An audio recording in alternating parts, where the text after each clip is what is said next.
audio jungle.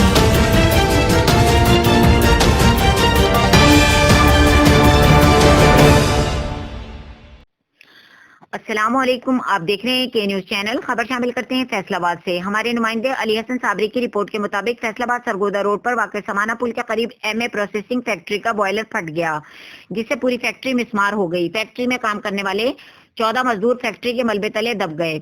मलबे तले दब जाने से 4 मजदूर जान की बाजी हार गए, 3 मजदूर शदीद जख्मी हुए और 7 मजदूर मामूली जख्मी हुए, जिनको रेस्क्यू अमले ने मलबे से निकालकर एलाइट अस्पताल मुंतकिल कर दिया।